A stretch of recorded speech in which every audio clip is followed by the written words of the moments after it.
Hello students, good evening. आज हम एक इम्पॉर्टेंट टॉपिक डिस्कस करने वाले हैं, दैट इज टर्मिनल ऑक्सीडेशन। ठीक है, एक्चुअल में टर्मिनल ऑक्सीडेशन की ज़रूरत क्यों पड़ती है?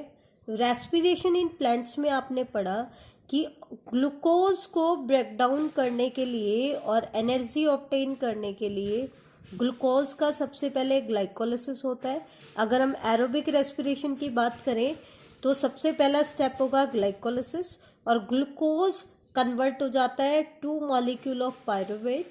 बेटा ग्लूकोज के अंदर होते हैं 6 कार्बन, तो ये ब्रेक डाउन हो जाता है इनटू 2 मॉलिक्यूल ऑफ पायरुवेट। ठीक है, और इस इवेंट के दौरान ग्लाइकोलिसिस साइकिल में NADH2 की फॉर्मेशन होती है, NADH प्लस H की फॉर्मेशन होती है, साथ में डायरेक्ट सबस्ट्रेट लेवल सिंथेसिस भी होता है, दैट मीन्स डायरेक्टली ATP की भी सिंथेसिस होती है। लेकिन यहाँ पर हम सिर्फ बात करेंगे रिड्यूस्ड को पावर की, that is like NADH2 and FADH2।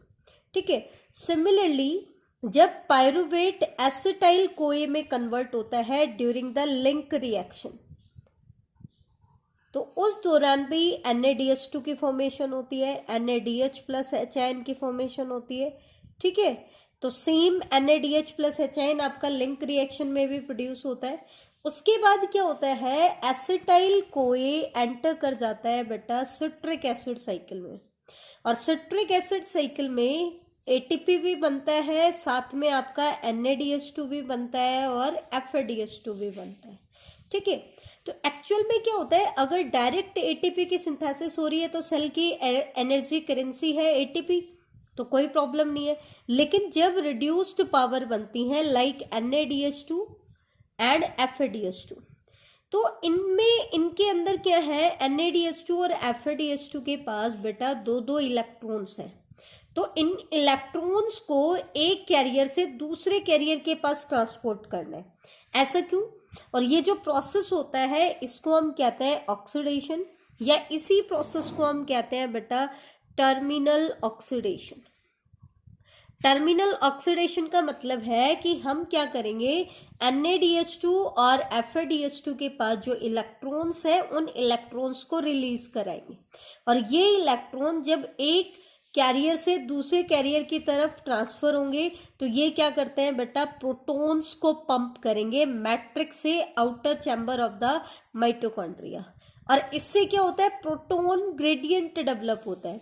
और जब प्रोटॉन ग्रेडियंट डेवलप होता है तो जब हम उस प्रोटॉन ग्रेडियंट को तोड़ेंगे तो ATP सिंथेसाइज होगी। दैट मीन्स अल्टीमेटली इसका एम क्या है, NADH2 और FADH2 से भी ATP की फॉर्मेशन करनी है। अब ये जो टर्मिनल ऑक्सीडेशन होता है ये एक्चुअल में दो पार्ट्स में कंप्लीट होता है। एक पार्ट तो होता है जिसको हम कहते हैं इलेक्ट्रॉन ट्रांसपोर्ट सिस्टम या इलेक्ट्रॉन ट्रांसपोर्ट चेन, और दूसरा होता है oxidative phosphorylation. Electron transport system जो है इसके लिए हमें चाहिए कॉम्प्लेक्स फर्स्ट से लेकर के कॉम्प्लेक्स 4 तक हमें चाहिए, that means complex first, second, third and fourth. जबकि ऑक्सीडेटिव फॉस्फोरिलेशन के लिए हमें चाहिए होता है बेटा कॉम्प्लेक्स 5th। लोकेशन की अगर हम बात करें तो इलेक्ट्रॉन ट्रांसपोर्ट चेन होती है बेटा inner membrane of mitochondria, inner membrane of mitochondria. इसके साथ साथ इसके अंदर बेटा इंटर मेम्ब्रेनल स्पेस भी यूटिलाइज होता है, that is inter membranal space. जो माइटोकॉन्ड्रिया क्योंकि डबल लेयर्ड होता है तो उसकी 2 लेयर के बीच का जो स्पेस होता है वो भी यूटिलाइज होता है। ठीक है, तो उसको हम कहते हैं इंटर मेम्ब्रेनल स्पेस। क्या बोलेंगे बेटा, इंटर मेम्ब्रेनल स्पेस। ठीक है, जबकि ऑक्सीडेटिव फॉस्फोरिलेशन जो होता है इसकी लोकेशन होती है बेटा F0 F1 पार्टिकल, और F0 पार्टिकल्स जो होते हैं they are embedded in inner mitochondrial membrane, और F1 मैट्रिक्स की तरफ होते हैं। किस तरफ होते हैं, मैट्रिक्स की तरफ होते हैं। तो रिक्वायरमेंट देख लेते हैं, इन पांचों सिस्टम्स के बारे में हम बात कर लेते हैं। पहले 4 जो कॉम्प्लेक्सेस हैं वो चाहिए इलेक्ट्रॉन ट्रांसपोर्ट चेन के लिए, और 5th कॉम्प्लेक्स हमें चाहिए ऑक्सीडेटिव फॉस्फोरिलेशन के लिए। ऑक्सीडेटिव फॉस्फोरिलेशन मतलब ATC क्या करेगा बेटा, NaDH2 और FeDH2 के पास जितने भी इलेक्ट्रॉन्स हैं उनको एक कैरियर से दूसरे कैरियर के पास ट्रांसपोर्ट करेगा, और ये इलेक्ट्रॉन के पास जो एनर्जी है, ठीक है, energy from electron is use to pump proton. Proton कहाँ से कहाँ, मतलब हाइड्रोजन आयन को कहाँ से कहाँ लेके जाएगा, माइटोकॉन्ड्रिया के मैट्रिक्स से लेके जाएगा, कहाँ लेके जाएगा, outer chamber, that means inter membranal space में, ताकि इनर मेम्ब्रेन के दोनों तरफ प्रोटॉन ग्रेडियंट डेवलप हो जाए। क्या डेवलप हो जाए, प्रोटॉन ग्रेडियंट। और ऑक्सीडेटिव फॉस्फोरिलेशन क्या करेगा, उसी प्रोटॉन ग्रेडियंट को ब्रेक डाउन करके एटीपी की सिंथेसिस करेगा। तो ये एटीपी की सिंथेसिस कैसे होगी ये मैं आपको बताती हूँ। सबसे पहले हम इसके लिए शुरुआत करेंगे बेटा, NaDH2 से हम शुरुआत करेंगे। इससे पहले हम एक बार बात कर लेते हैं कॉम्प्लेक्सेस के बारे में कि कौन कौन से कॉम्प्लेक्स यूज होते हैं। एक होता है बेटा कॉम्प्लेक्स फर्स्ट, जिसको हम कहते हैं NaDH डिहाइड्रोजिनेज। दूसरा होता है कॉम्प्लेक्स सेकंड, जिसको हम कहते हैं सक्सिनेट डिहाइड्रोजिनेज। तीसरा होता है कॉम्प्लेक्स थर्ड, जिसको हम कहते हैं साइटोक्रोम B/C1 कॉम्प्लेक्स। फोर्थ होता है कॉम्प्लेक्स फोर्थ, जिसको हम कहते हैं बेटा साइटोक्रोम C ऑक्सीडेज, जबकि इसके अंदर साइटोक्रोम C इन्वॉल्व नहीं होता है। It contain cytochrome A3 and 2 copper centre. ध्यान रखना, इसके अंदर साइटोक्रोम B होता है, साइटोक्रोम C1 होता है, FeS मॉलिक्यूल होते हैं, ये चीज आप ध्यान रखना। और कॉम्प्लेक्स फिफ्थ जो होता है इसको हम कहते हैं एटीपी सिंथेज एंजाइम। ठीक है, एटीपी सिंथेज एंजाइम कहते हैं। इसके अंदर F0 F1 पार्टिकल होते हैं, तो वो इसको स्टडी करते हैं। तो सबसे पहले हम देख लेते हैं अब NaDH2 का ब्रेकडाउन कैसे होता है। तो यहाँ पर हम बात करेंगे माइटोकॉन्ड्रिया की, तो आपको अच्छे से समझना पड़ेगा बेटा। ये है माइटोकॉन्ड्रिया की आउटर मेम्ब्रेन, ये है माइटोकॉन्ड्रिया की इनर मेम्ब्रेन, और इन दोनों मेम्ब्रेन के बीच का जो स्पेस है इसको हम कह रहे हैं इंटर मेम्ब्रेन स्पेस। और इधर हम दिखा रहे हैं बेटा माइटोकॉन्ड्रिया का मैट्रिक्स पार्ट। कौन सा पार्ट दिखा रही हूं मैं आपको, माइटोकॉन्ड्रिया का मैट्रिक्स पार्ट। एक बार ध्यान से देखो बेटा, ये वाली लेयर है आपकी, ये वाली लेयर है आउटर माइटोकॉन्ड्रियल मेम्ब्रेन।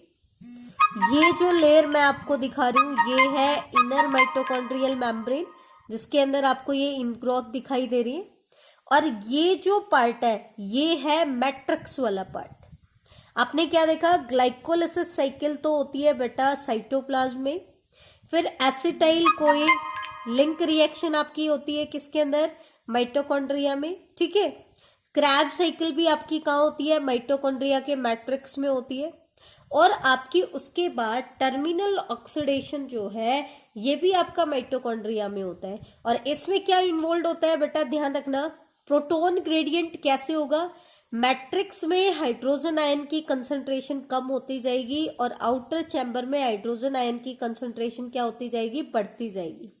तो ये इनर मेम्ब्रेन के अलोंग प्रोटॉन ग्रेडियंट डेवलप होगा। तो हमें दिखाना है ये कि आउटर चैम्बर या इंटर मेम्ब्रेनल स्पेस में प्रोटॉन की कंसंट्रेशन कैसे बढ़ती है।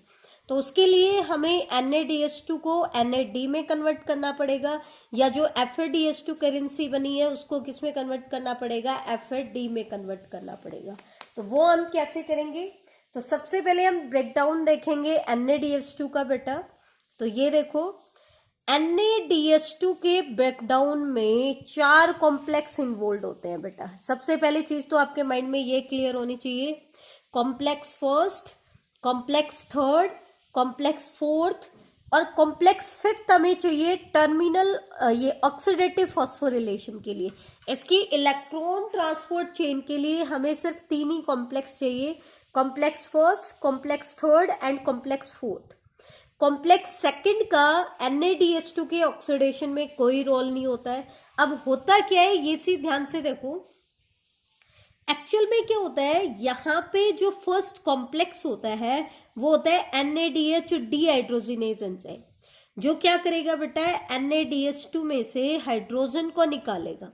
अब जब हाइड्रोजन निकलेंगे, हाइड्रोजन आयन इसने निकाल दिए, तो इलेक्ट्रॉन भी आपके निकलेंगे, और इन इलेक्ट्रॉन को कौन एक्सेप्ट करेगा, आपका कॉम्प्लेक्स फर्स्ट। इसके अंदर क्या है, FMN इलेक्ट्रॉन कैरियर है, FES इलेक्ट्रॉन कैरियर है।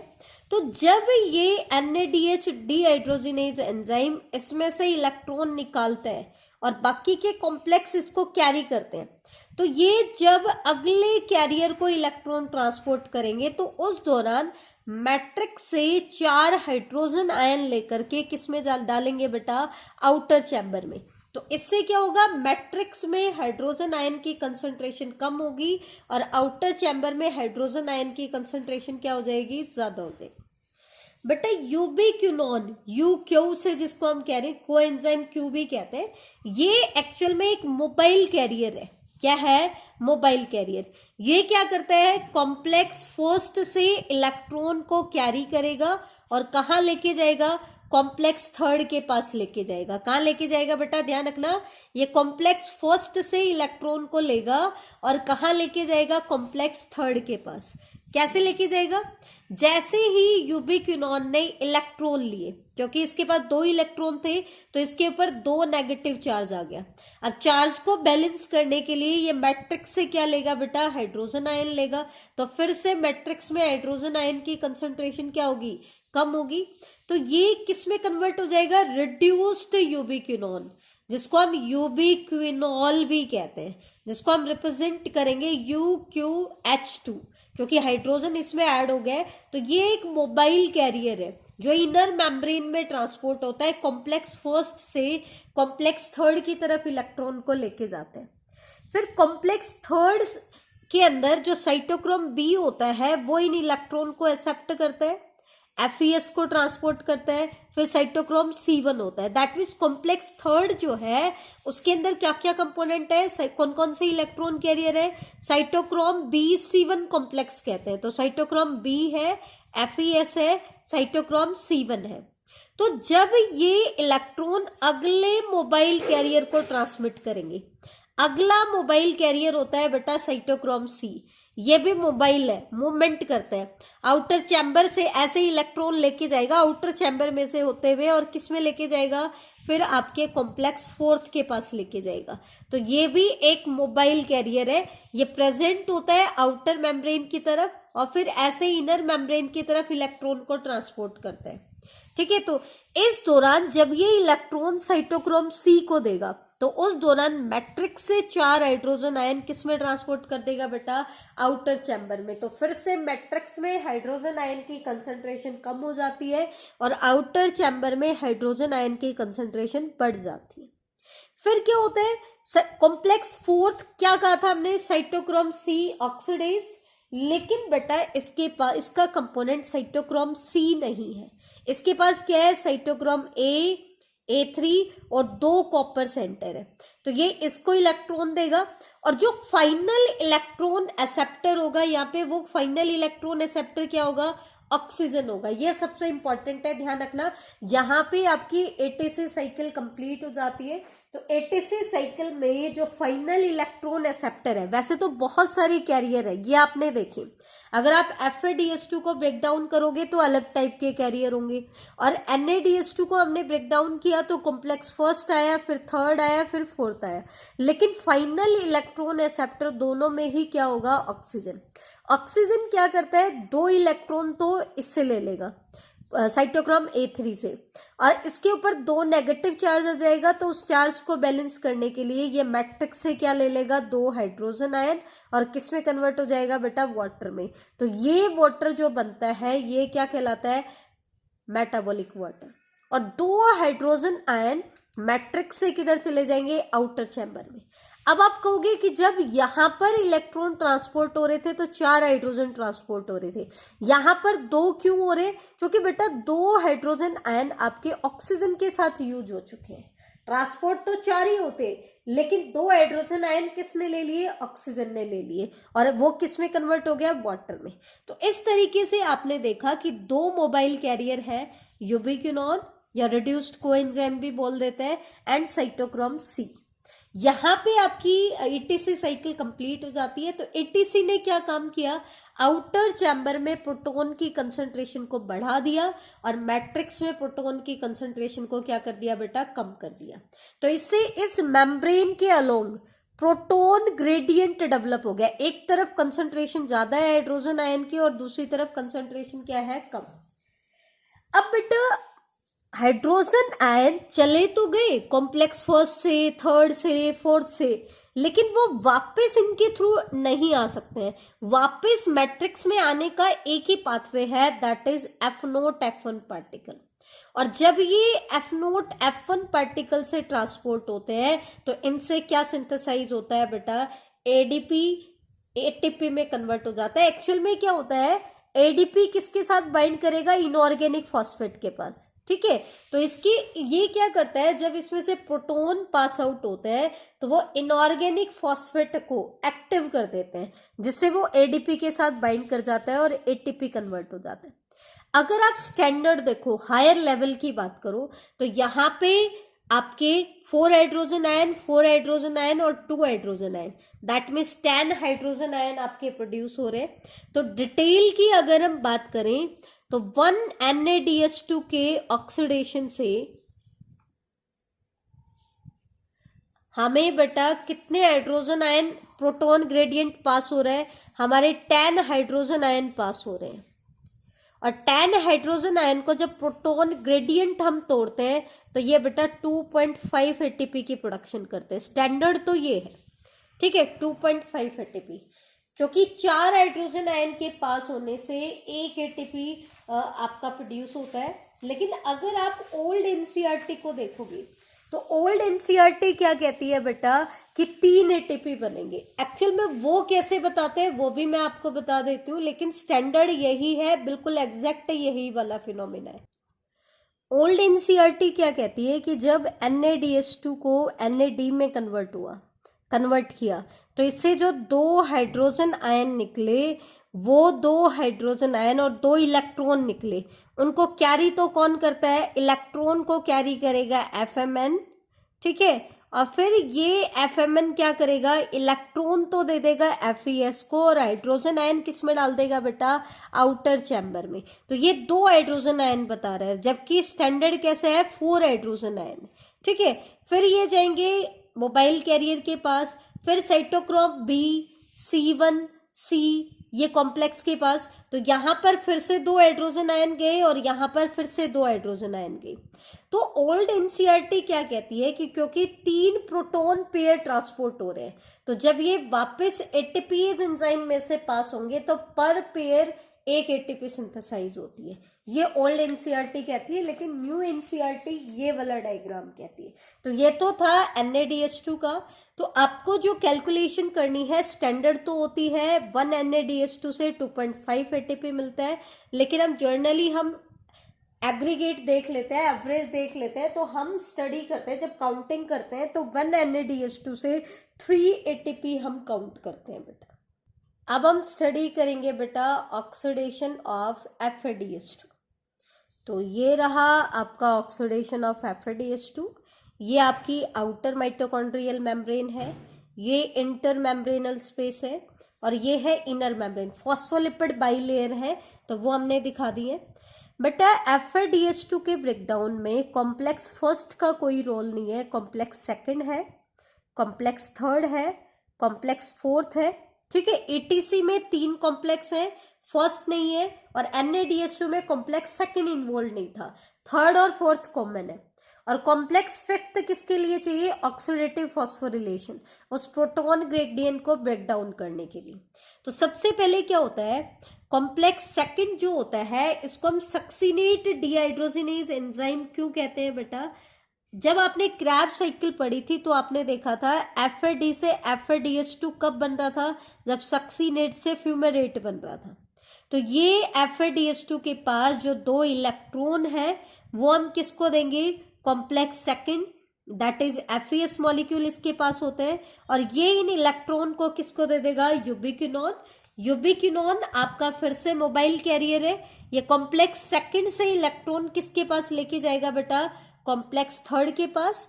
कॉम्प्लेक्स थर्ड BFES और साइटोक्रोम C1 के थ्रू होते हुए किसको दे देगा इलेक्ट्रॉन, साइटोक्रोम C, जो कि अगला मोबाइल कैरियर है। और इस दौरान ये मैट्रिक्स से 4 हाइड्रोजन आयन को किस में पास कर देगा बेटा, आउटर मेम्ब्रेन स्पेस में। साइटोक्रोम C मोबाइल कैरियर है, ये इन इलेक्ट्रॉन को किसके पास लेके जाएगा, कॉम्प्लेक्स फिफ्थ, जैसा कि हमने पहले भी स्टडी किया था। कॉम्प्लेक्स फिफ्थ क्या करेगा, लास्टली इन इलेक्ट्रॉन को किसको दे देगा, फाइनल एक्सेप्टर कौन है, ऑक्सीजन है।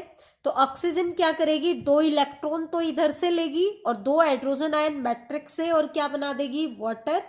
और इस दौरान वो 2 प्रोटॉन को भी आउटर चैम्बर में ट्रांसफर कर देता है। दैट मीन्स एक FeDH2 के ब्रेकडाउन से बेटा कितने हाइड्रोजन आयन पास हुए आउटर चैम्बर में, 6 हाइड्रोजन आयन। और एक ATP 4 हाइड्रोजन आयन के ट्रांसपोर्ट से प्रोड्यूस होता है। तो दैट मीन्स हमने क्या देखा, 1 FeDH2 का जब हमने ऑक्सीडेशन किया तो 6 हाइड्रोजन आयन पास होते हैं। तो इसलिए कितने ATP बनेंगी, 1.5 ATP। अगर आप हायर लेवल पे पढ़ोगे तो आप यही कहोगे, लेकिन कैलकुलेशन में हम क्या यूज करते हैं बेटा, 2 ATP पढ़ते हैं। कितने ATP पढ़ते हैं, 2 ATP। अब क्वेश्चन आता है कि प्रोटॉन ग्रेडियंट को कैसे तोड़े। तो प्रोटॉन ग्रेडियंट को ब्रेक डाउन करने का काम है ATP सिंथेज एंजाइम का। इसका जो F0 पार्टिकल होता है वो एक टनल का काम करता है, और जब इसमें से प्रोटॉन पास आउट होते हैं तो ADP इनऑर्गेनिक फॉस्फेट के साथ बाइंड कर जाता है और क्या बन जाता है बेटा, ATP बन जाता है। ठीक है, तो ये था इलेक्ट्रॉन ट्रांसपोर्ट चेन के बारे में। तो आई थिंक आपको अच्छे से क्लियर हो गया होगा। ठीक है, और इसके अंदर इलेक्ट्रॉन ट्रांसपोर्ट चेन के बाद हमने लास्टली देख लिया ऑक्सीडेटिव फॉस्फोरिलेशन क्या होता है। तो ATC का पर्पस था प्रोटॉन ग्रेडियंट क्रिएट करना, और ऑक्सीडेटिव फॉस्फोरिलेशन का पर्पस है उस प्रोटॉन ग्रेडियंट को ब्रेक डाउन करके ATP की सिंथेसिस करना। ठीक है, थैंक यू बेटा।